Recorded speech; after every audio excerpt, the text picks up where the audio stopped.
board right now and live transcript. Welcome everybody to the 7th annual planning, or 8th actually, annual planning summit. I actually had to count. We are our first one in 2015 of spring, and so this will be our 8th. Very exciting. So thank you all for joining us today. My name is Aaron Zettner, and I will be presenting alongside with Lisa Lee. I don't know if you recognize me. I've been growing my hair, so if for those who don't recognize me, it's a little bit longer.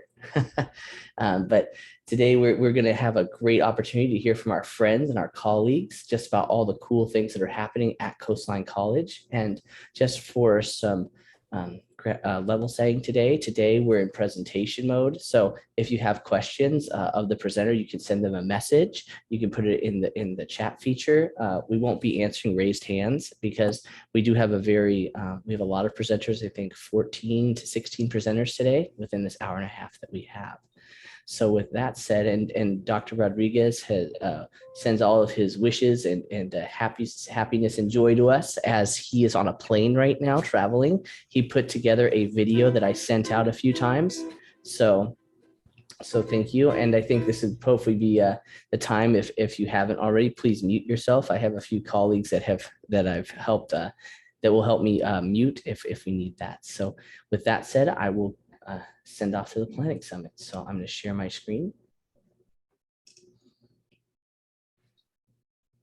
And so once again, thank you so much for coming. And Planning Summit was put together, like I said, around 8 years ago to really bring us together and to celebrate. A lot of the times with our day-to-day work, we don't take time to reflect. And so some of the questions that have been coming up is, well, what has Coastline done? And so we started looking at the Closing the Loop report about the unitary level projects that happen at our different departments and programs. That document at size 10 font is 45 pages of just things that we've done. I asked everyone, hey, can you give us just a few highlights on the educational master plan? There's over 175 things that we've done to help achieve our strategic priorities. So once again, you'll hear this a lot today. This is a team effort that we're working together to move forward. And with that, we'll go to our first slide, which is PIAC. If I can click the slide, I'm sorry. Okay, cool. So PIAC was just our Planning, Innovation, Effectiveness, and Accreditation Committee. Over this last year, we've had the opportunity to really look at our data and to say, what are the key data points to help tell our story? In the past, we had 103, which we brought down to around 50, and the year before 23, and now we're down to around 13. What are the 13 key things that we can do? Based on that, we've been spending our time at the committee to set time aside to look at the disaggregated data within that to see what opportunities to exist and to build awareness on how we can support our planning for our various student populations that we serve. In addition, we received a lot of presentations from the various plans and initiatives that are happening at the college, from the Student Equity and Achievement Plan and Work Group to career education, to a variety of just different things that are happening across the college. We completed the prioritization process. It was one of the handouts that was sent out today. And you can look at all the priorities across the wings and PIAC, and then also what currently is being funded, and we'll be waiting for funding to come back in September to see what other dollars may exist to fund things. Two really big points for the committee that oversees accreditation is we drafted the midterm report. During our 7-year cycle of accreditation, every 3.5 years, we provide a report on progress that the college has made on our not just institutional set standards, our goals, and then our quality focus essay, which our quality focus essay was building an infrastructure around professional development, which you'll get to hear more about today. And then finally, we accepted the substantive change report for competency-based education, which again, we'll hear a little bit more today. So with that, I will pass it over to my colleagues at Academic Senate.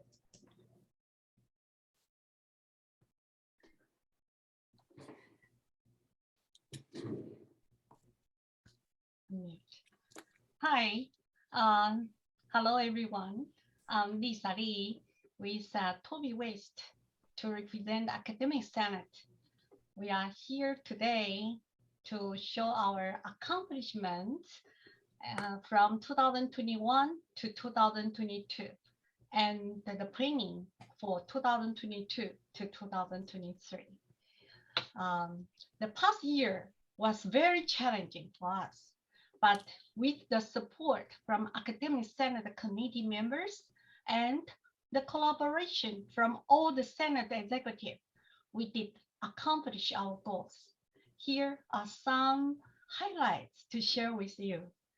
Number one, we have done the equity reading discussions and plan to apply it in our classrooms based on the book, Minding the Obligation Gap in Community Colleges and Beyond, Theory and Practice in Achieving Our Educational Equity. This book was funded by the college president. If you are interested in reading it, you may find a copy left in the faculty center in Phantom Valley. Number two, Academic Senate formed a task force to revise the process of faculty prioritization. The new process will be applied in the coming academic year. Number three, there are 5 full-time positions recommended by the Senate and sent to college president, Dr. Rodriguez, for hiring considerations. 3 of them are approved by the district board of trustees. The other 2 are still in the hiring process. So we are to have the new full-time faculty to join us in the coming year. Number 4, Academic Senate Executive Representative attended the spring plenary held by Academic Senate for California Community Colleges and shared the results from the resolutions and more information. Number 5, our faculty leader for competence-based education, Erin Thomas, is selected as the Teacher of the Year, and accounting faculty, Lisa Smith-Jones, received the Teaching Excellence Award. Next slide. Toby will present it. Thank you. This past year, we had many wonderful presentations, and those highlights were from competency-based education, counseling, mental health, EOPS, and then the Student Equity and Achievement Group. Next slide, please. We had many items approved. I won't read the list to you. Hopefully you're looking at it or can take a look at it later. They're noted here on this slide.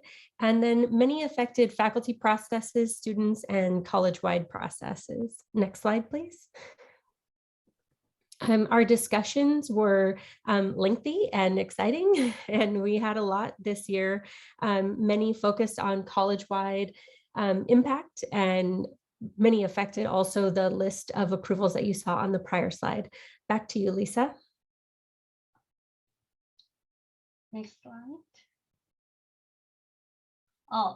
In the coming year, fall 2022 to spring 2023, here are the new elected Academic Senate Executive Board, President Lisa Lee, President-elect Stephen Barnes, Recording Secretary Toby West, Corresponding Secretary David Lee, and Treasurer Ann Holiday, Parliamentarian Erin Thomas.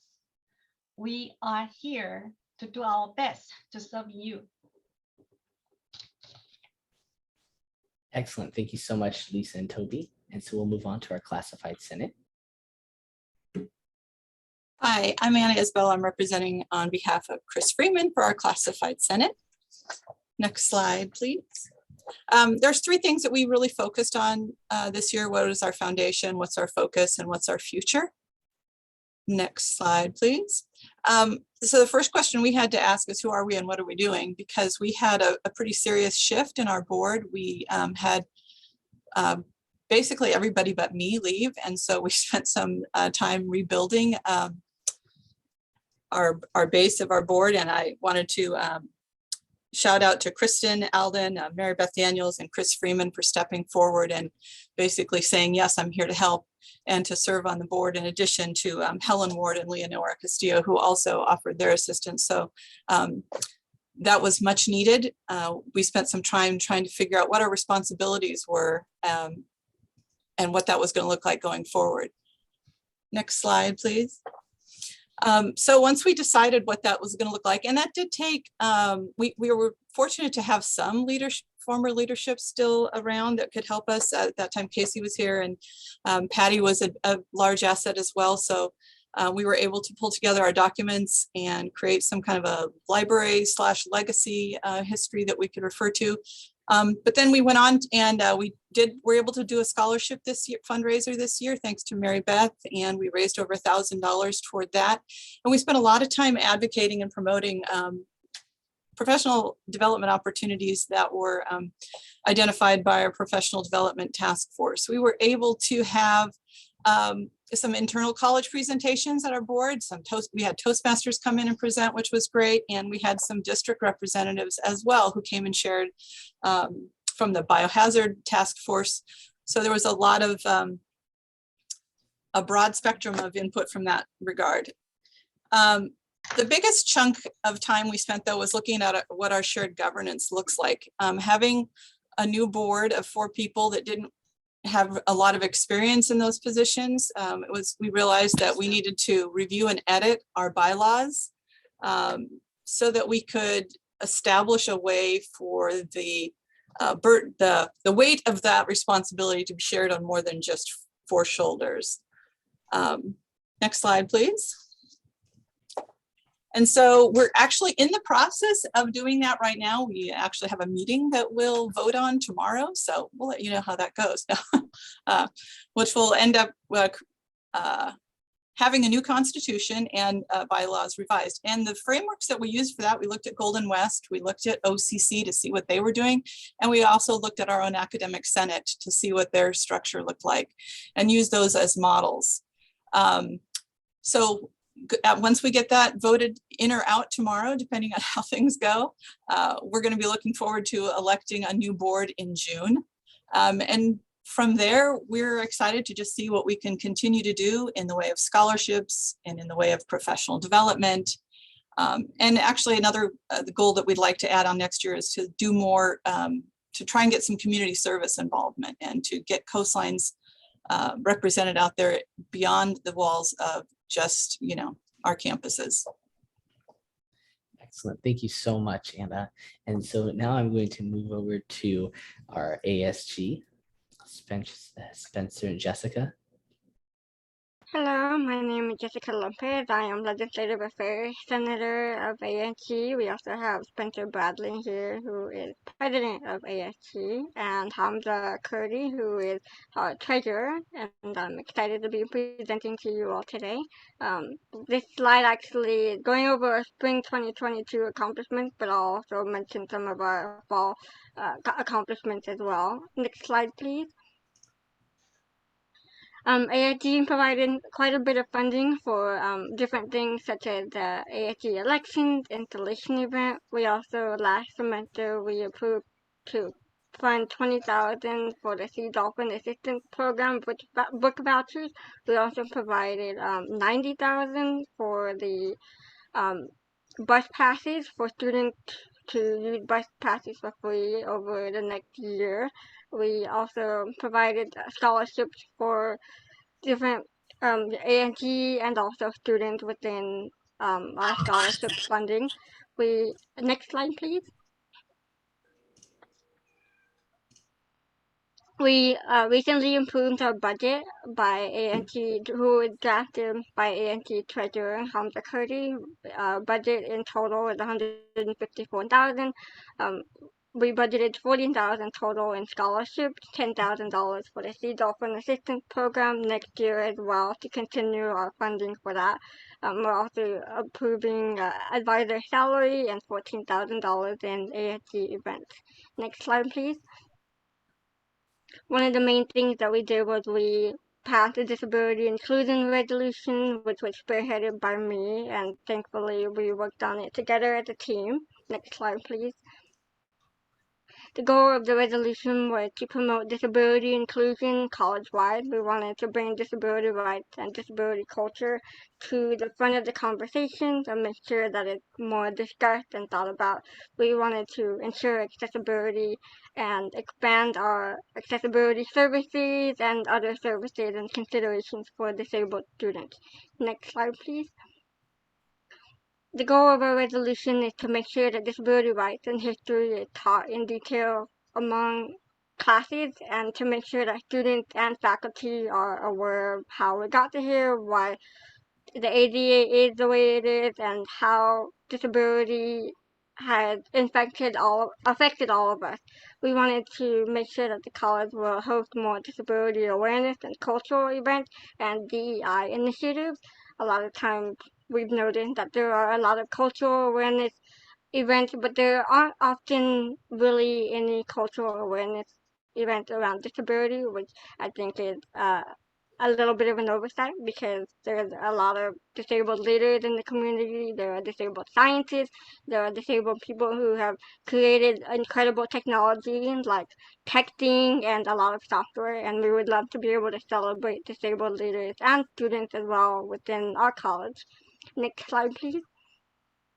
We also wanted to make sure that disability demographics are more accessible. Dr. Zentner was kind enough to work with us on making sure that we can use the right wording for our resolution to make sure that the data for disabilities and disabled students is more easily understood and accessible. We also wanted to prioritize disability inclusion and student equity achievement plans. We wanted to make sure that there is a little bit of a plan for disabled students outside of just disability services. We want to make sure that disabled students are thought about even within other areas of the college. Next slide, please. The main thing of our resolution was just to make sure that disability inclusion is not an afterthought. Next slide, please. Our goals for next year are to sponsor events with Coastline Cares Food Pantry. Our president has been passionate about making sure that the food pantry is expanded and that students are able to utilize those services. We want to make sure to foster a sense of community among students and host more events to make sure that students don't feel isolated, especially as the pandemic is continuing. Next slide, please. We want to increase engagement of students in leadership. We want to make sure that students are aware that ASG exists and that there are clubs that they can join, and make sure that they can make friends and get to know other people as they continue in their journey in their education. We want to build upon the work established by our disability inclusion resolution. And we also just want to make sure that we're providing more services and support. We want to make sure that we're funding opportunities for students to make sure they're getting their basic needs and anything else that they need from the college and from ASG as well. Next slide, please. I think that's it. No, Thank thank you. you. Thank you so much. And all the great work that ASG and your leadership has brought. And so we're going to move over to the beloved VP in Administrative Services. Thank you, Erin. And for administrative services, as we reflect on what we have accomplished, oh, by the way, I was going to say that I'm sure we get to go first because it's in alpha order and not because we are the A team. But, you know, as we reflect back on 21-22, what we have accomplished within administrative services and looking forward to 22-23, we do see some rough waters ahead, but have no fear. Admin services is here, and together we can navigate you through rough waters or not. So with that, let me introduce you really quick. Next slide, please. To the A team who will be there to help us navigate through this. So with that, for today, it's also the order of the presentation. My co-presenter for admin services, I will be presenting the overview of admin services with our Director of HR, Virginia Smith, followed by Derek, reporting out on behalf of the Budget Committee, and also followed by Randy and Mike to report out on behalf of the Facilities, Safety, and Sustainability Committee. And of course, the grand finale always reside with the Director of IT, both Dave Thompson and Kevin Harrison with the Technology Committee. So next slide, please. With that 21-22 highlight, you can see the first bullet on there, COVID-19 compliance reports and the dashboard established specifically for Coastline College on our website.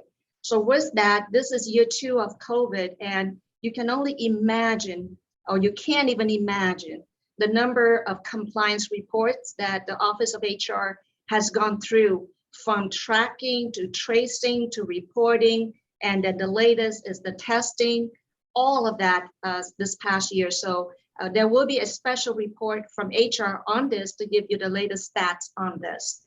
Construction and renovation project, want to give a big kudos to M&O and public safety. And I'm not going to steal that thunder because all of this will be detailed in the facility committee report.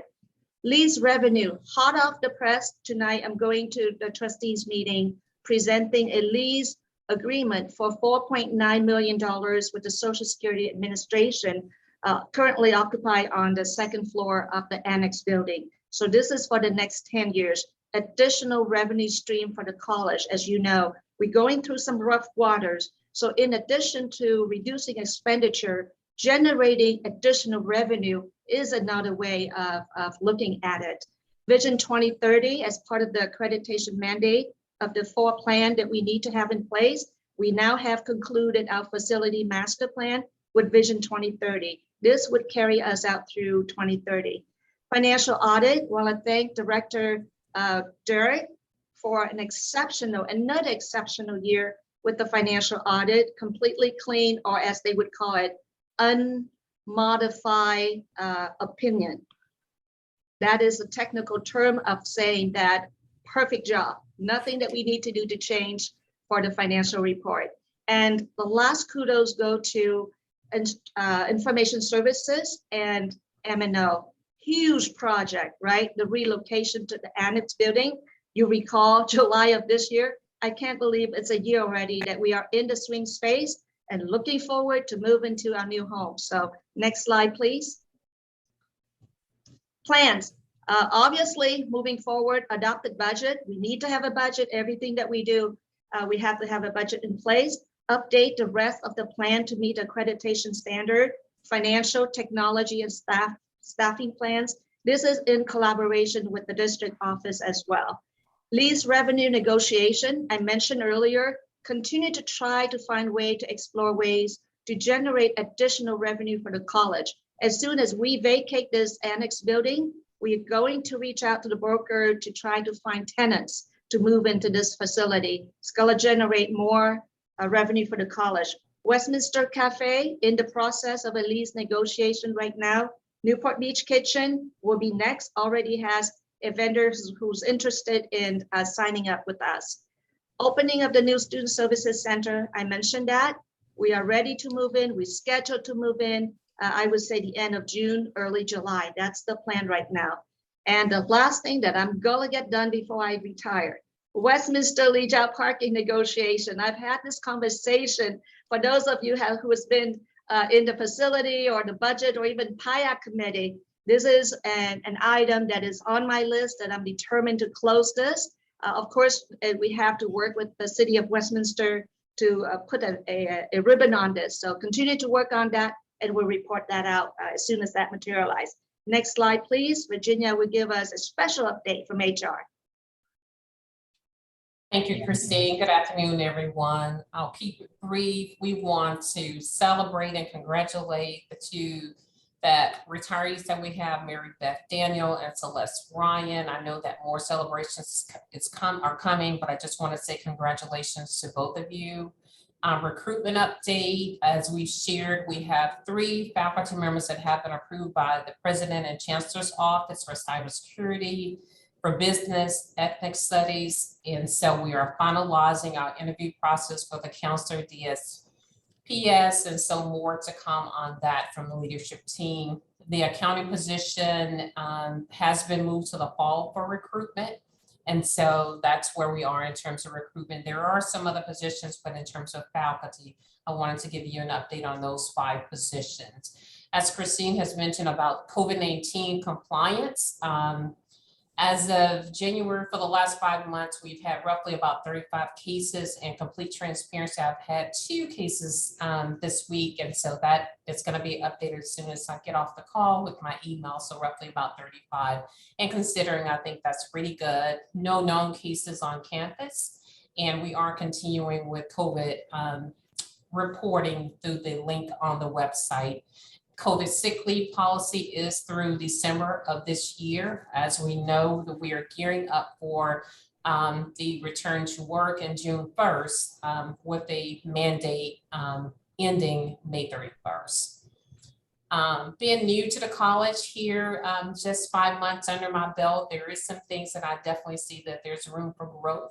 One of the first things is going to be strengthening the recruitment process for the upcoming year. And I'm definitely always open to your feedback and recommendations. One of the things that's top on the president's list is diversity, equity, inclusion as a target, and just everyone that's a part of that search committee, making sure that we all understand the recruitment process and that it is just that a process that we all know what it is and respect and follow it and make adjustments as needed. Increasing professional development, of course, that's top on my list along with Dean Blair and others. And so I want to work with the deans and the VPs and others in developing professional development, internal HR training for support. We've had several people that have gone through internal recruiting and hiring positions. And so just making sure that they understand what that process is like and what the committees are looking for, and just bringing clarity around that for everyone. But I think that's all I have. Thank you. Next slide, please, for the Budget Committee report. Good afternoon, everyone. Thank you, Christine and Virginia. So we started the year with a $1.8 million deficit, and now we're projecting we will close the year with a college ending balance of about $700,000. Not bad, right? So how do we do that? Well, below are the highlights on how we were able to fill in the gap. These are mostly, if not all, short-term one-time solution. Think of it as using your one-time paycheck bonuses as stopgap measure to pay for monthly rent. As you can see on the first bullet, we receive one-time funding from various funding sources. In addition, we're able to generate savings from our salary savings from vacancies and hiring freezes. And last, our revenue for non-resident, out-of-state, and international came in much higher than projected. Despite all this, we completed our resource allocation process and released some modest funding for PIAC request. Next slide, Aaron. So as we look ahead to 22-23, what does the weather look like for us? Is it nice, calm water and blue skies? Or, as Christine mentioned earlier, are we sailing through dark clouds and rough seas? So currently for the tentative budget, we are looking at a $1.5 million structural deficit for next fiscal year. We will continue to have conversations and adjust ourselves accordingly for one-time short-term solutions, as well as firming up our navigations for long-term solutions to really help solve our structural deficit. We'll ask ourselves hard questions as to what services we will offer, where do we set our anchors, and what chairs do we leave vacant. Challenging, but good times. Lastly, we will continue to monitor the college operations and financials for general fund and ancillary funds. Anything else you want to add, Christine? No. Next slide, please. Thank you, Derek. So, navigating rough water is not easy, right? So Randy's a little bit seasick, so I'll be stepping in for the facility committee report. So with this, the highlight from the facility committee, College Center moved, right? I mentioned earlier, that was a huge undertaking project. Just facilitating the move July of last year into the swing space save us 3 months of construction time. The original plan was to demolish the building after we move into the building. But to do so, we would have to do so much to protect the new building when we start the demolition. So the ability to just take down that building when it's still empty land, that is phenomenal. Save us on cost and save us on construction time. So that was a big thing. Completion of the Garden Grove cybersecurity and business centers and upgrading of the HVAC control system. So as Derek mentioned, we were able to tap into a lot of the one-time funding, whether it's from the grants, whether it's from the HERF COVID relief funding. We were able to complete a few of the renovation projects. Plan ahead of time, move. Once the building is ready, let's move into the new building. So where we are today, the furniture has been installed. We are getting ready to get the infrastructure ready. As a matter of fact, we'll be hosting our very first meeting next Tuesday with the Citizen Oversight Committee in our new conference room. They can't wait. It's not ready for the ribbon cutting. It's not ready for move-in, but they want to see the building. Just driving by, everybody can't wait to set foot in that building. So we're going to entertain them next week. So with that, Cadaver Lab, Newport Beach. So this is also a grant, and thanks to Dr. Zentner and I know the science faculty in putting that proposal together, $366,000 and some change. So where we are at with that is we have hired an architect, and the construction document is in for DSA review and approval. So that's where we are at right now. We're waiting to get out of DSA for the green light to move forward with the renovation. And the last project that Randy put on there is the new roof at the Westminster campus. So one of the things, the luxury we also have is we also have the Measure M endowment, and a portion of the endowment is earmarked for facility. So with that, we will be able to do some of the scheduled maintenance project. So next slide, please. All right, so public safety, Mike, you're next. Thank you, ma'am. Good afternoon, everyone. I'm going to start at 2021. I think we can all agree was pretty challenging as a result of COVID-19. And I think one of the most proud areas that I share with you is the sustained operations of public safety under COVID-19. We had officers present working throughout the entire year at all our sites. They kept all our sites secure and our people safe.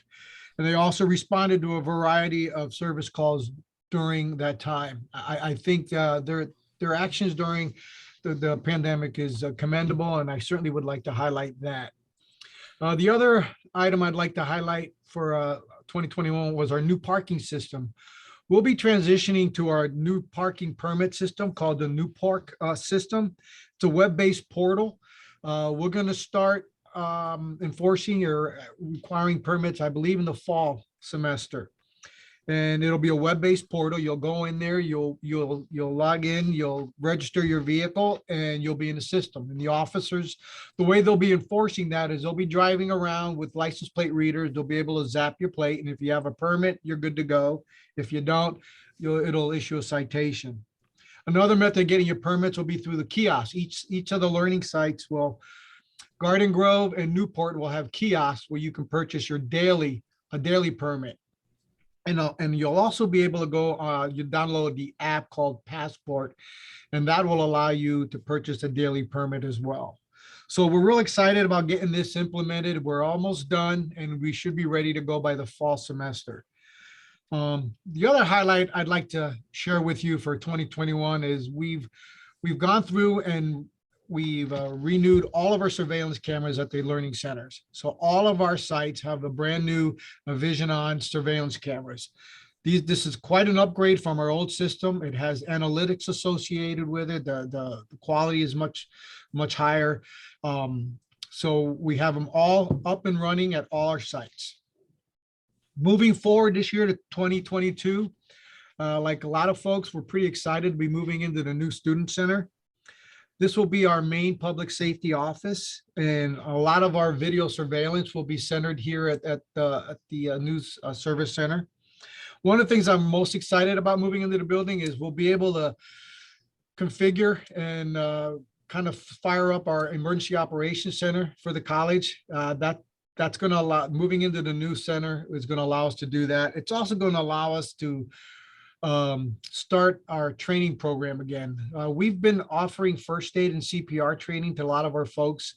And this coming year, we are excited about other programs that we're going to be offering. We'll be offering self-defense classes, active shooter training, And we're also going to provide more emergency management training for CERT, our floor wardens, and ICS training. So we're looking at really starting to refocus our training efforts with the opening of the new building. We're going to be adding perishable skills training such as diversity training and homeless mental illness training for our officers. So it's going to allow us to really open up the floodgates, so to speak, when it comes to training, and I'm pretty excited about that. And I think that's good. That's it. That's all I got for you. And followed by the Technology Committee, Dave and Kevin. Thank you. I'm happy to announce that I will not be using a guitar for my presentation today, because as we're sailing rough waters, you need an ukulele. Let's begin.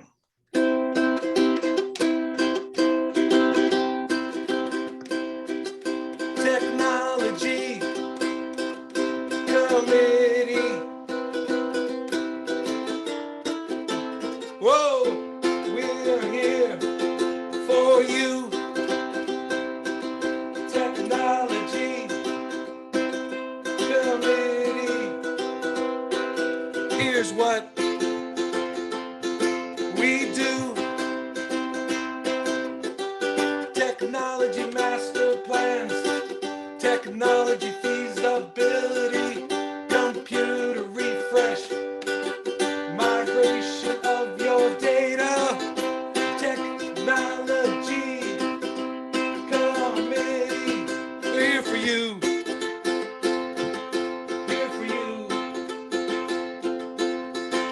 Technology Committee members are so cool. They're here for you. And Cheryl Chapman too. And we'll be happy to be here for you next year as well. Kevin. No, I cannot follow up that. I'm sorry. Forget it. See, I was gonna sing, but that's okay. I'm just done. I'm done. Great job, Dave. Great job.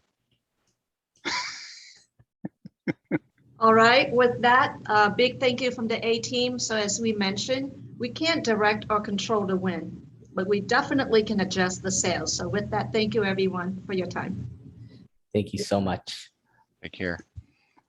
And so now we're going to the instructional wing. And we'll open up with Dr. Neal. Afternoon, everybody. Lots of fast things here, and now I have to follow Dave Thompson. Great.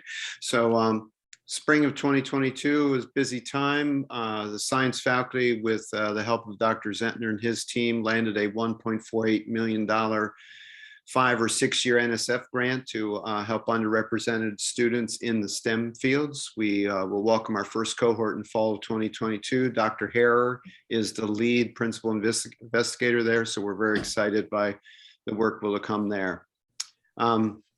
As the beloved VP's team talked about, Cadaver Lab grant, we're looking forward to the DSA approval sometime soon. Once Randy Flint gets them to get out of the parking lot in their approval process and back into the building. And we hope for January 2023 construction. With the help of the chairs and many other good people, and of course, Articulation Officer Dan Weber, we have several ADTs still moving through the process at the state level. So we are just about done with everything in the ADT world in my area in the GEs that can be done until they decide to make an ethics studies one. And we look forward to having that ADT as soon as they make that one in the next couple of years. Lots of CID approvals as well, waiting at the state level, and they're awfully slow about it. In DSPS news, special programs, Coast program will be graduating 17 graduates this spring, will obtain their certificates of completion. Our Coast programming is the workforce development part of our ID programming, and so we're very excited by that. ABI graduation, we'll have 22 folks this week celebrating their progress through the program.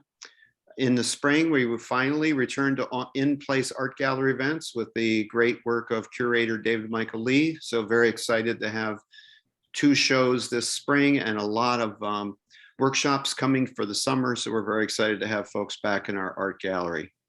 Special programs, mainstream support. We served a record number of students despite the drop in enrollment across the board at Coastline. Mainstream support still keeps serving students as we go. And we are working on 3-year strategic plans in the art gallery corridor and continue to add color in the art gallery corridor and other events in art gallery, and DSPS working on a 3-year strategic plan. We're about 2 years into that.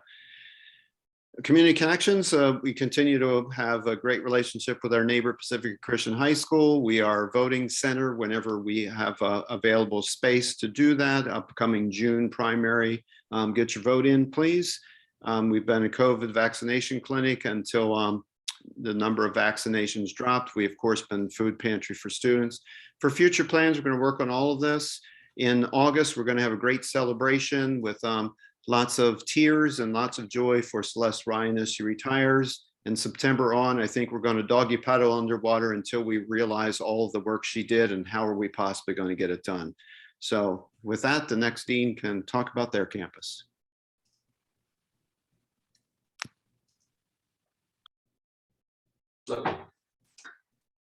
Hi, well, it's hard to follow Dean Neal, but let's talk a little bit about career education. So we did a lot this year, and by we, I mostly mean the amazing faculty and staff that work with me, and I just tried my best to stay out of the way. Model courses and updated curriculum. Career Ed has a requirement to update our curriculum to industry standards at least every 2 years. So the faculty did a lot of great work on that. One thing that was maybe I don't want to say painful, but difficult, maybe challenging, was our ABA recertification of our paralegal program. So congratulations to Stephen Barnes, because we got through that, and thank you to everyone who helped.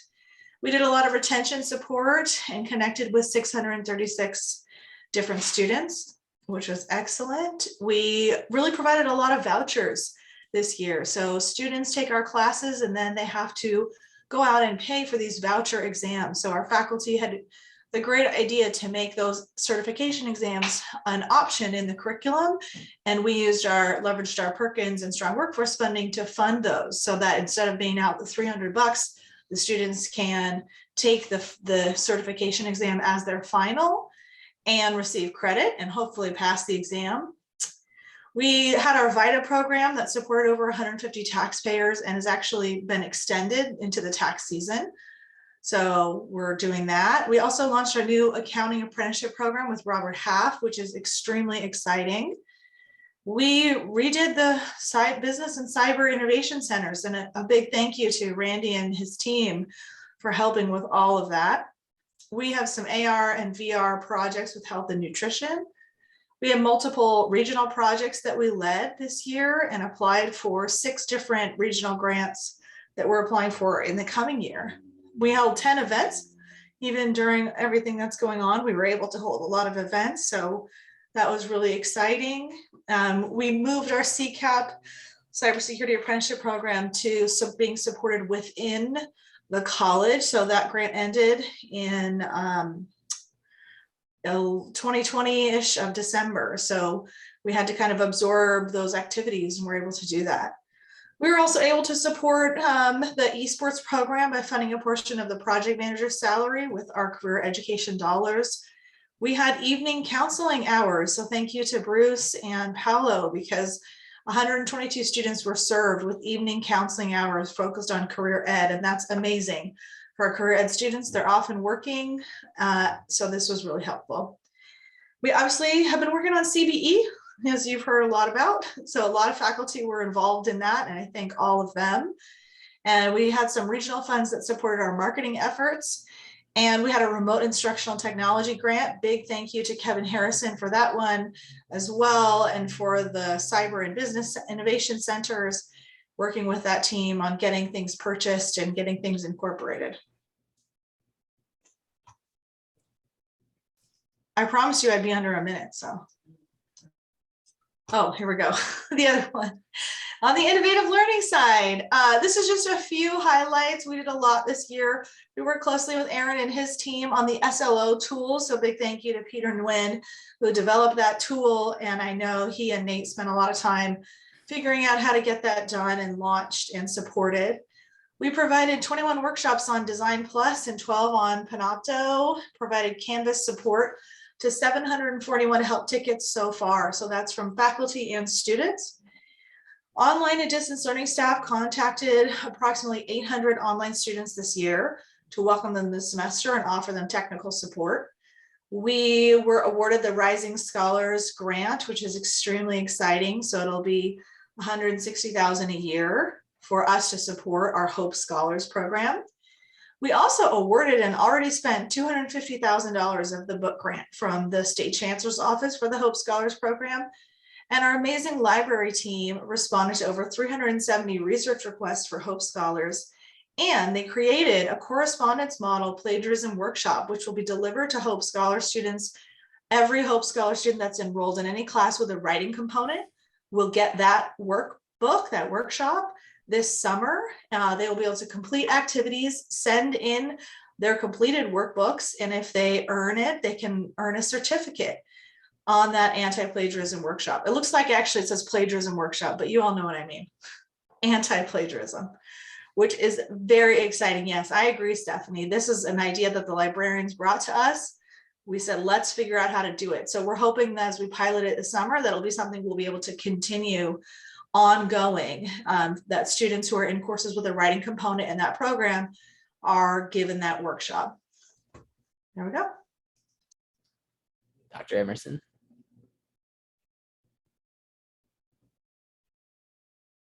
Oh, okay. Yeah. Thank you. Wow. Your slide looks different from mine. I appreciate the continuity. So I'm going to be very brief because what happens here at Westminster seems to always have touches to other disciplines, departments, campuses, and other areas. So I just want to kind of go over some real quick things. So looking back as we're closing out spring 2022, we've definitely had our on-site classes here, which was really incredible to have students back on site. They were very appreciative of that. We did have those 22 on-site classes. We have the dual enrollment program. Actually, it's dual and concurrent enrollment. I don't know if Don Luis here, but he did give me some information to share with you. As we're closing out this academic year, we had the unduplicated head count that increased by 13%. And the enrollments in the dual enrollment program increased by 14%, which basically equates to almost 13,000 students and over 1,300 students and over 2,500 enrollments. So this year we have a lot to celebrate with our dual enrollment program, specifically our ECHS program, because we have 12 students, 12 seniors who will be graduating with full IGETC. Which is really difficult to do if you don't know how students get the IGETC and complete their high school program at the same time. It is a feat. And we also have 2 of our ECHS students who will be graduating not only with their high school diploma, but also with an AA degree from Coastline. And that graduation is next week. Looking forward for dual and concurrent enrollment, we will increase our partnerships. And we're happy about that. Next up is adult education. Adult education, like I said, a lot of these areas touch all other areas. So adult education, we see it in ESL, we see it in special education, and we see it in collaborations across disciplines. For new courses and new certificates, we have had a number of new courses and certificates locally approved and state approved. And so we are moving forward with those, and we are super excited about more to come. One big highlight here is that we increased the diversity of our faculty of our ESL program. ESL was very deliberate in being open and transparent with the fact that they may not have been as diverse as they could have been in terms of hiring and supporting students. And we have made a dent and we have changed that. So we're super excited that students get to have an amazing cultural experience while they are actually learning and gaining their English skills. Next bullet is the AB 705 plan that we have talked about ad nauseum, but we did manage to get our improvement plan in, and I know that is probably coming up on some other slides, so I'm just going to leave it at that. But in response to AB 705, our wonderful English and Humanities department developed a community of practice where they share ideas, best practices. They reach out to other community colleges to share best practices. And we're super excited about that. We talked about the esports and ESL lab, not that they're the labs together, but they are two labs that have been proposed to exist on the Westminster campus. We did get some approvals, but you know, approvals mean sometimes one thing and sometimes other, but I think we got the final approvals. So hopefully we will be opening those labs for fall. We have our community partner collaborations with different organizations around our service area, where we find ourselves hosting middle school children on our campus who are looking forward to attending college and hopefully attending here at Coastline. We just had the community events still continue to happen here. We just had one on the blistering hot Saturday with one of our local politicians. And for the first time in a long time, we will be offering ESL summer classes to help those students stay on their pathway and move through that program so that they can complete in a timely manner. And then in our student success and resource centers, we continue to offer learning support workshops. So under fall 2022, these are all the things that we're looking forward to. Of course, more on-site classes, but I want to go down to the last one. Is the cafe really going to reopen, Christine? Because that would be awesome. All right, that is what we're looking forward to here at the Westminster campus. Thank you so much. Excellent, thank you. And Dr. Oseguera? Good afternoon, everyone. I'm going to introduce myself because I don't want to assume that everyone knows who I am, but I'm Isela Oseguera. I'm the Vice President of Instruction here at Coastline, and the end of this week will mark my 4-month anniversary since starting at Coastline, and I'm super happy to be here. This last slide for our team is just representing some of the priorities for next year. This is kind of broader, bigger picture stuff, but reflects some of the goals. So creating schedules that meet students' needs and increase efficiency. This has been an ongoing conversation this past semester, and we will continue to make sure that we are creating schedules that meet the needs of our students. Supporting deans and faculty in important college initiatives. The deans did a wonderful job of explaining what some of those initiatives are, and so the Office of Instruction will be very engaged in supporting all of these great efforts and initiatives of the college, to include AB 705, CBE, our newest Pakistan partnership, the NSF grant that was awarded, and many other grants, initiatives, efforts, everything that the college is working on in terms of instruction. Another commitment that we have made is to make sure that we're being really actively engaged in achieving the SEEP metrics. And so I know that Equity is in the process of drafting their next equity plan, kind of 2.0. And so instruction will be really engaged in that process, as well as moving efforts around diversity, equity, inclusion, accessibility, and anti-racism forward. Working closely with the curriculum committee to support curriculum review and development. We have 2 new curriculum chairs, and very much looking forward to working with them to support everything that they will be doing around curriculum. And as was mentioned, we have new faculty being hired and joining our team next year. So looking forward to thinking about how we can really support them, especially in that critical first year as they become part of the Coastline community. So very much looking forward to having them join us, but also making sure that we are being conscientious about what supports they will need to do their work well, to feel integrated into the community and feel just generally supported. The last two are kind of just, I get, in some ways a little more personal to me, but making sure that we're foregrounding the student voice as we make decisions in instruction.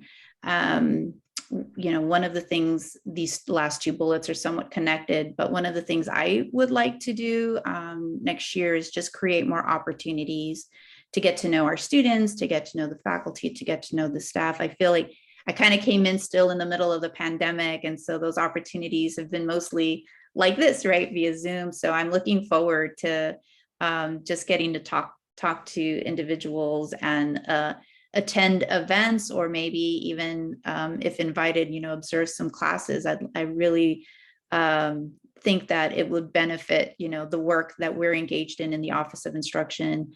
For me personally, if I kind of can interact with students, listen to students, and so foregrounding their voice is something that we want to do moving forward.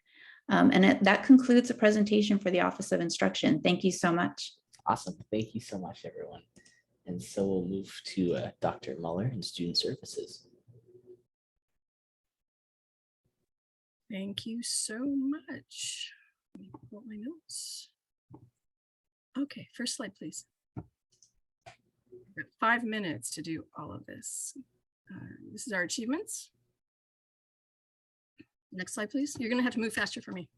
Thank you. So admissions and records in the welcome desk, they processed 14,272 applications. For graduation, they have 588 petitions. And Javier had fun coordinating Dancing Through the Resilience Rhythms of Cuba and Esperanza, a celebration of Latinx. Next slide, please. Career and Transfer Center, they're combining to be the CTC. They hosted 3 virtual career events with high attendance and overall positive feedback. And in October, they partnered in the first ever statewide virtual transfer fair with all the UCs, all the CSUs, and 47 independent colleges and universities. Next. Counseling's been busy. Creation of a new probation workshop for Hope Scholar students, launch of MBTI assessments available, and thanks to ASG for that funding. And all counseling related forms and petitions are now available electronically through dynamic forms. Next, we have the Dean of Students. Continued growth of our food pantry operation and basic needs services and programs. We currently have an average of 100 students using our food pantry each week. We're continuing the expansion of our Rising Tide Scholars program. And this year we have served over 60 students through our program, with new students joining us weekly as it's word of mouth, and they're showing up and wanting to participate and get engaged. EOPS Care, CalWorks next up. EOPS raised over $112,000 in textbook, or they issued over $112,000 in textbook vouchers and grants and learning materials. They served 389 students, almost meeting the goal of 400, which is fabulous because numbers are down on EOPS across the state. And next up in Guardian Scholars, they presented to Academic Senate Committee to bring awareness for foster youth programs and services to the college, and they created a pregnant parenting student resources webpage. Next up is financial aid. They implemented iGrad along with Careers Center with Palo, expanded the financial aid outreach in different languages. Now it includes English, Spanish, and Vietnamese. Financial aid staff, Jenny Vu's been on the Saigon Radio and Han Viet TV. And thank you for that, Jenny. And conducted 27 financial aid workshops at local high schools and communities, both in person and online, with a total of about 280 students and families in attendance. And they're actively using Signalvine to connect with students. Military and contract education have reduced their operating budget to better match the revenue. There's a change in military and contract education model, which we have done town halls and Q&A on. They've had 3,097 MCE enrollments, and 422 degrees and 82 certificates are being awarded. Student Equity launched updated and Elfin Assistance Program to be holistic and intrusive as student needs, and hosted the first Latinx Heritage Month. Student Leadership Engagement, Global Citizenship. We have the NSLS, which is our National Society of Leadership and Success. We have an online chapter, and that continues to garner about 80 members a year. So it's fitting a nice need for students to engage at a leadership and service level. And currently marketing voter registration and voting for June primary. Title IX, increased reports regarding restraining orders and domestic violence student support. And that has led to building new relationships with community organizations and working on new policy updates that support various legislation.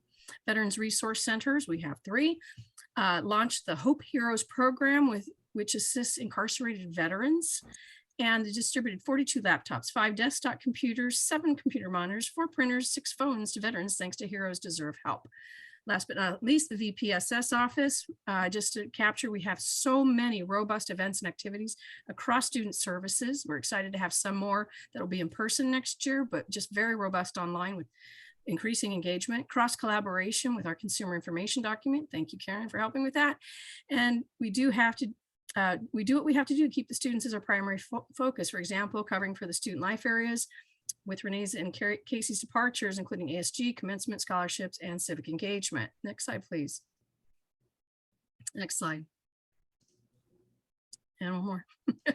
So this is a sampling. I've got 2 slides. There's so many things we're looking forward to. A new Student Services Center, the Fall 2022 Transfer College Fair that's scheduled for Thursday, September 15th in person. It's going to be at the new Student Services building. There will also be many virtual events from the Career and Transfer Center as well. A more coordinated approach to basic needs and the provision of support and assistance to our students.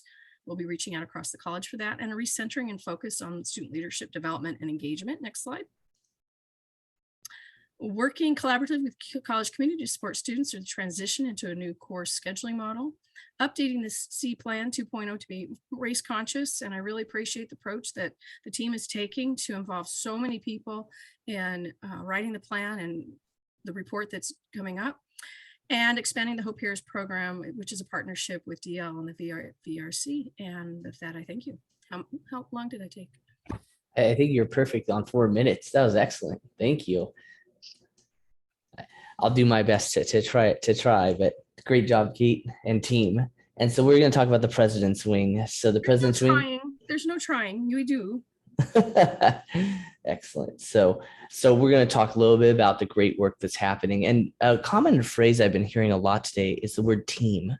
We keep talking about Coastline as a team and how we all work together, and that's fantastic. And so let's talk about kind of the teamwork that's happened in Foundation. They've partnered with us with external area partnerships outside the college to really build up and say, on Giving Tuesday alone, we raised $33,000 in one day. That's fantastic. And then really looking at, how we supported our students in partnership with different areas of the college, creating a dolphin assistance program, creating opportunities to provide resources to students to meet their needs, mini grants associated with COVID-19. And then in addition, really building partnerships with not just the faculty, but also the grants departments to build out scholarships, as had been mentioned earlier, an NSF grant where of the 1.5 million, around 2/3 or 75% is going to be given out as scholarships to students to help them to complete ADTs in the math and science areas. And then a really great thing is that at the last scholarship ceremony that 235 scholarships were given out to our students, and which was equate to $135,000. So excellent work to the team and to the partnerships that we've had across the college. Moving over to marketing. So marketing, one of the things that when we really had to reestablish the marketing department to say, when you look up a generic terminology like online college, where does Coastline sit? After looking at that, we were in the teens of that page. And now when you search online college, we're on page 1, which I thought was pretty interesting. A lot of the work that we've been doing, not just through a variety of different aspects of social media, with creating different pages and engagement opportunities, doing different email campaigns, drip campaigns. I think something, as you see that list of great items, I think one of the things that really stood out to me this year is when we partnered with the wildlife group to adopt a dolphin. I thought that was the coolest thing ever, and that we had a dolphin that we followed, and hopefully more videos will come out as we look at how that is, the mascot of Coastline, and we're able to give back. And so moving over to institutional effectiveness. So data. I'm really happy when I hear, hey, can you give me some data for that? Like, sure. And that's something that when I came here, that was a big push for our department. So once again, this upcoming year, we're going to be modifying our online data training system to really be focused on DEI, how we leverage that data, how we explore the information, and how we can help inform our decisions. This year, we produced a lot of planning reports. Once again, closing the loop report, we alluded to that earlier. And then also looking at how we continue to fortify our student learning outcomes. The faculty, great job, put together an SLO planning calendar for the next 5 to 6 years on when they're going to plan with their data. And then a cadre of faculty from the curriculum committee came together and have helped redesign the ISLOs, which we'll hopefully bring to the college in this fall. The word grants have shown up a lot today. Just for a comparison, we get around $35 million a year in money from the state. This year, we applied for nearly over $32 million in grants.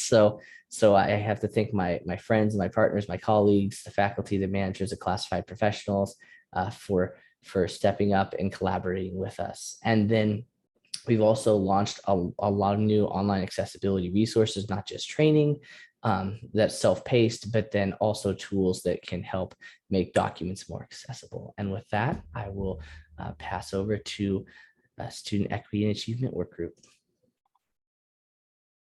Awesome, thank you. So Student Equity, Title IX, and the work group have been very busy, and we continue to grow, as Christine stated earlier, really through the rough waters. I think the past couple of years have been really rough across the board for everybody, but we continue to stay afloat.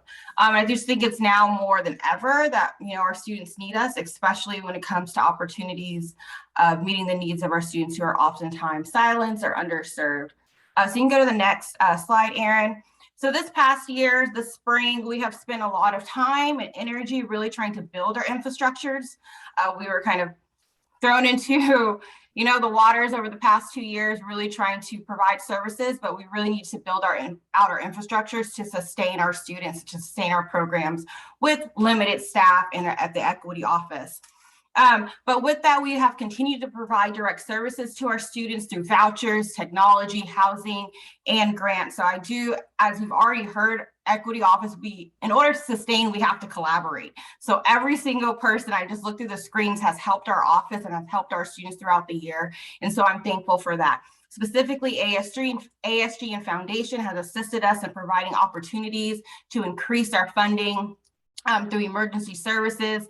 We've continued to have our relationship with the Marriott to provide housing. And so that has been really helpful for us to continue to serve our students. Additionally, we have recommitted and continue to commit to race conscious and data informed decision making and planning.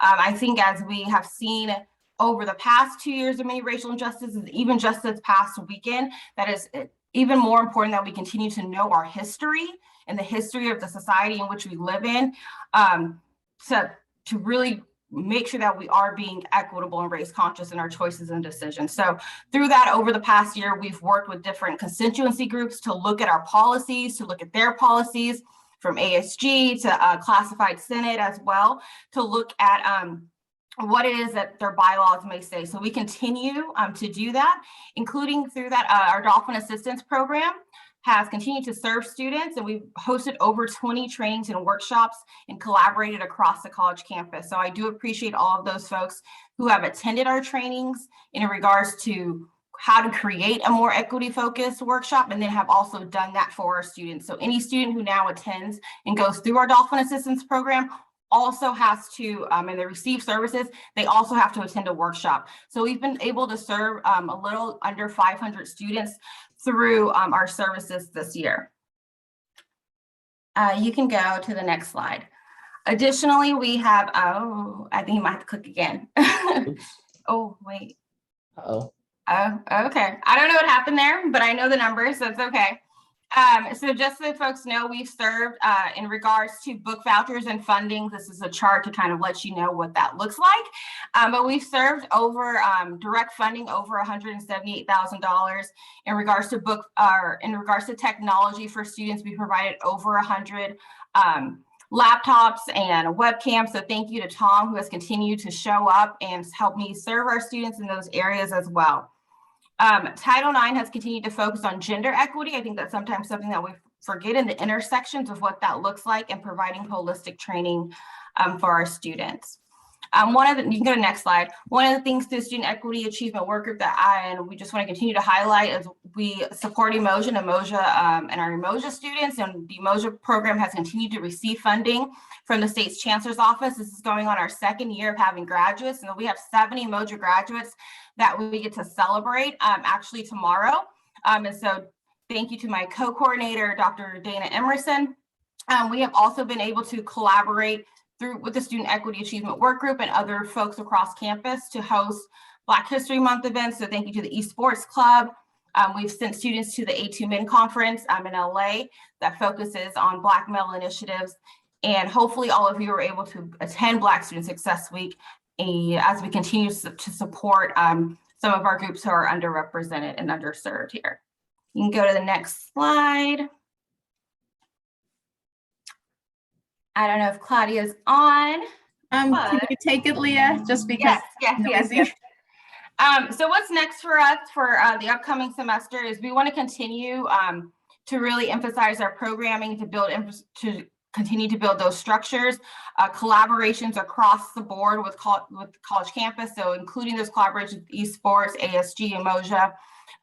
Over the past year, one of our achievements also, we've shifted our websites. So if you go on our websites, you'll be able to see we added 4 new websites for Latinx students, parents. So thank you to Allison for your assistance with that, and EOPS, as well as our LGBTQ program. And we were able to receive a grant funding additionally to support our LGBTQ students. So that's what we'll be building in the fall. Additionally, I know we have gone on a world tour or a Coastline tour to talk about our student equity and achievement plan. And so that is really going to be our focus for this upcoming summer, is writing that plan, focused on race, focused on the data, focused on serving our students. And so for those of you who have been involved, thank you. For those of you who still want to be involved, it is not too late to sign up. And so at the end of the day, I just want to thank all of you as a college, because equity work cannot just be done by myself. It cannot just be done by the equity work group. We need all of you, no matter what you're doing, from M&O to accessibility to faculty. You are the reason why and how our students are served. And so if you are equity minded in your approaches, we can continue to serve our students who are most at need. So thank you. Excellent. Thank you so much. And for my colleagues that are involved with all this work plans, we got really fun stuff headed this summer. So I'm going to jump over to college professional development. Thank you, Dr. Zettner. So want to give a shout out to a couple people to start with. I know we have limited time, but Ann Holliday and Dr. Blair and the Flex work group for all of the committee for all of the work that they've done over the last couple of years. For the last couple of years, we've had some great speakers. We had Michelle Pacansky-Brock talk about humanizing online courses. We had a wonderful presentation by Dr. Regina Stanbach-Stroud talking about innovation and equity and how that mattered. And we had Dr. Don Person put on some great workshops and talk to us about equity and DEIA in the classroom and throughout the college. We've had the opportunity to have virtual barbecues, which was very fun. We had some music in one of the presentations. We had people showing us their pets. We had people talking about cooking, really trying to bring people together in a variety of ways. This last spring barbecue, I unfortunately wasn't able to attend, but I hear it was amazing. Seeing Dr. Rodriguez, Dr. Zettner, and others get dunked. That's always a good thing. So we hope to have more of those types of activities to bring everybody together. Through the Faculty Center, really this is the faculty and all of the support and the help that they bring to these offerings. Again, particularly to Danny Pittaway for his meeting students where they are. He's done so many meetings and workshops with faculty, meeting students where they are, trying to address reading and writing needs across the curriculum, growth mindset, reading apprenticeship, addressing basic skills across the curriculum, creating assignments, and momentum and reflection, among other things. So really appreciate that. We've had some Taco Tuesdays virtually this last year. The years prior, we were able to meet, but we had Elizabeth Horan, and we had Han Yen, and we had Chow Tran, Dan Johnson, Deborah Henry, Lori Runk, Elof, and others, Matt Quinlan, who put together presentations to help out our faculty.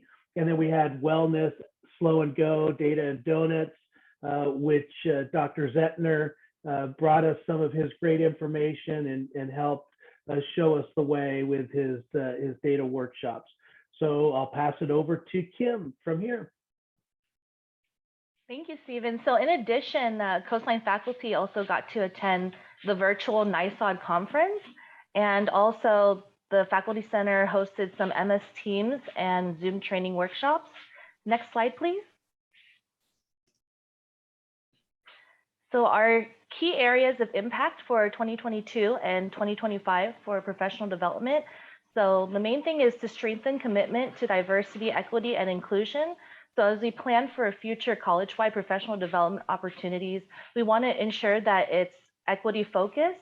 And so that includes training, development to support web accessibility, such as providing workshops so we can continue to implement and update the new technologies, and professional development around culturally relevant pedagogy.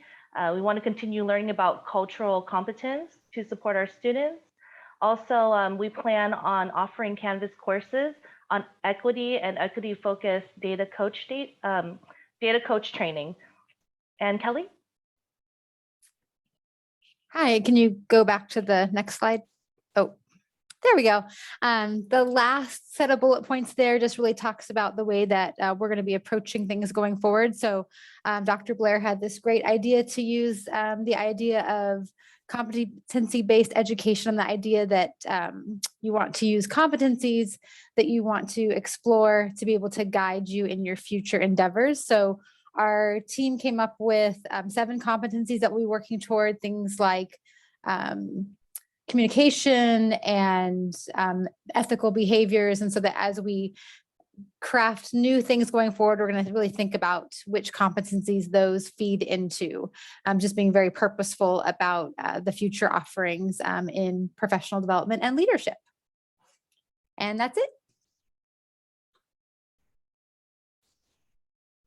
So we'll move over to enrollment management. Myself and Dr. Emerson, I'll start off, and Dr. Emerson can follow up. And so enrollment management work group, we've had quite the opportunity to really look at our enrollment management plan. Typically in our last enrollment management plan, it was really easy to say, you know, here's where we're going to grow and here's what we're going to do.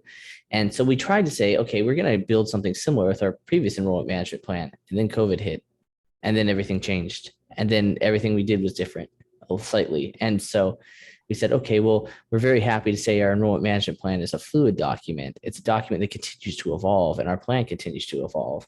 And as we started looking at that, we said, you know, what is our areas of focus for this college? You know, and where's the need? And so instead of trying to say, let's add more and more and more, what are we currently doing? What are we doing well? We had the great opportunity to collaborate with colleagues from across Coastline Pathways to hear about the great things they've developed or in development or in future development. Based on our conversations and dialogue, what we've been able to do is to identify opportunities. What we first looked at is our student outcomes. You know, Coastline for a very long time has had the great opportunity of attracting students to the college, even though our enrollment's currently in a decline. But what we've seen is that our completion rates weren't matching, you know, as we were bringing a lot of students in. And I know we serve a variety of different populations with guest learners and the like. But we were trying to say, well, we're seeing a consistent trend with persistence. We're seeing that trend not just in our general data overall, but we're seeing it in our first-time student data. We're seeing it in our SEA, student equity and achievement data. If the term-to-term persistence is something that we need to address. So there's an opportunity that came up from the state of California through the Institutional Effectiveness and Partnership Initiative put on by the state to say we can provide coaching and support similar to what we've done with IEPI for guided pathways, IEPI for SLOs, IEPI for ARVR, IEPI for CBE, is really to provide that external support and suggestions on how we can do that. So it was a competition where we competed with all the other colleges and that put forward proposals in the state interviews, and we had a lot of colleagues here that participated in that. we are accepted in our proposal, and in the next few weeks, we'll be going to a strategic enrollment management academy. And so our focus is to create a very inclusive, equity-focused, student-centered plan around retention and persistence. And that will be our next step. So hopefully our next planning summit, we'll be able to share that. But Dr. Emerson, is there anything you'd like to add? No, not really. I just want to say thank you to everyone who had the patience to deal with us as we reorganized and rebuilt what we came to know as the Enrollment Management Task Force, specifically as we landed on our priority of looking over what had been developed via guided pathways and understanding that we may need to use a new lens to look at some of those outcomes because the world has changed since a lot of those plans had been developed. So again, I want to thank all of you who have participated and contributed because it is a daunting task to look at all of those areas and see what is still relevant today based on the things that were planned over 2 years ago. So with that, yes, persistence and retention is definitely a point of focus for us and across the college as well, because we know those conversations are happening in multiple areas. So just remember that enrollment management is not just about this number of people who are enrolled in the class, but it really is about the student's life as they enter the college and exit the college and everything in between. Thank you. Excellent. Thank you, Dr. Emerson. And so then we'll move over to competency-based education. Hi, everyone. Thanks for hanging into this this point in the presentation. We've done a lot of work in this first year of our grant, along with 7 other colleges in the state. A lot of that has been leading the way in the way Coastline tends to do. So we've defined our program, which is an Associate of Science degree for a manager. We've got a couple other programs following along behind that, but that degree program will be the one submitted to ACCJC very shortly, and then subsequently to Department of Education. Along the way, we've learned a lot. So where you see boot camp, you can think of that as professional development. So we wouldn't be able to do this work without really understanding what competency-based education is. And our direct assessment program is a little different than other ones you may have even heard of. We spent a lot of time helping folks taking that professional development and understanding of CBE out, including to our sister colleges who were a little concerned given that we did have to update 33 board and administrative procedures in preparation for our ACCJC submission. But I really want to call out, give a shout out to the faculty team that you see at the bottom there who's been working with me on this. We couldn't do it without the faculty leading this effort and being willing to look at things differently and take on something that I think is what students and learners need, a way to move quickly through a program and slowly where they need extra time and help so that they learn at their own pace, but they master skills that we know are in demand in the workplace. Thank you. Excellent. Thank you so much. And that brings us to our end of the planning summit, everyone. Thank you so much for your attendance today. And this will be put on YouTube after I caption it. And so thank you again for all the great and amazing things that we've done this year. I look forward to this upcoming fall, and I wish you a good rest of the term and an amazing summer. Thank you so much.